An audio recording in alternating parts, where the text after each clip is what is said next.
Of the details. Well, information we've been crawling for some time now on our screens indicate that the Korle-bu pharmacy has caught fire. My colleague Odelia Ofori is right there in the thick of affairs. She will be joining us shortly, bringing us all the updates that you need to go. So we're switching over straight to Odelia Ofori to bring us some live pictures. Totally burnt to ashes. What we're gathering is that the burning started from the storeroom, where indeed that is where the people have been eating. But the most essential thing is that the drug information room is totally gone. And so what it means is that if there's any information that needs to be giving out to health workers, it's virtually going to be impossible in the coming days.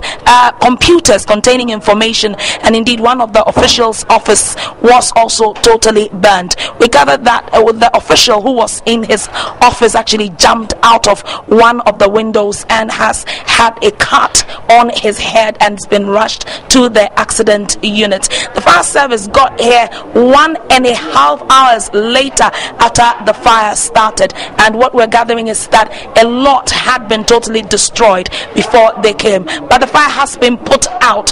And indeed what has been burned here is the drug information room, where they get all the information on drugs, where students come to also gather information, and where if there's any information on a particular drug that needs to be told to any health worker around the country, that information was actually being given. And so what we are gathering from the authorities here, and indeed the Association of Pharmacy, is that this is a serious thing to the nation and to the Korle-bu Teaching Hospital. And in the next coming days, they do not really know how they are going to be gathering information on drugs in the country. The official that got the accident as a result of jumping out of the windows, I hear, has lost a lot of blood and is currently being catered for. So basically that's what is happening at the Korle-bu Teaching Hospital. It started at the pharmacy unit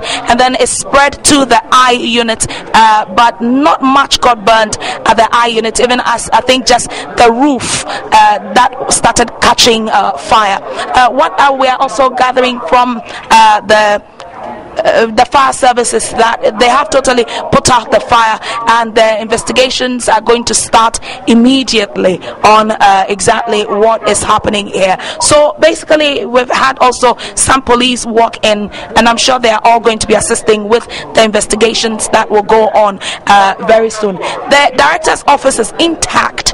The room that got burnt is just adjacent to the director's office, and sometimes people would want to associate it with arson, but this one started from the store room where the workers come and eat, and then it was spreading to the director's room just spreading to the director's room. But the director's office is intact, and just a few recently the director was asked to step aside, and I'm sure people would want to be associating it with the fire, but it's only investigations that will determine exactly what went wrong. But what we gather from the fire service is also that there has not been proper housekeeping when it comes to how orderly things are here. It was a bit difficult to access the place also. So basically this is what is happening at the Korle-bu Teaching Hospital, specifically the pharmacy unit, where 3 rooms have been totally consumed by fire. Many thanks, Odelia Ofori, for bringing us these updates from the Korle-bu Teaching Hospital. My colleague Odelia Ofori was reporting just live, and you can trust TV3 that when the issue happens, we're just there to bring it to you just as it's supposed to be. Now, let me run through some health facilities that has seen some setback lately with some fire outbreaks. Now, just about 5 weeks ago, we had the Central Medical Stores in Tema just experiencing a similar situation. Goods running into several thousands of Ghana cedis also being destroyed. And then it came to the Tamale Teaching Hospital. So that's about it. We'll join you later in the day with some more. My name is Kweku Temin.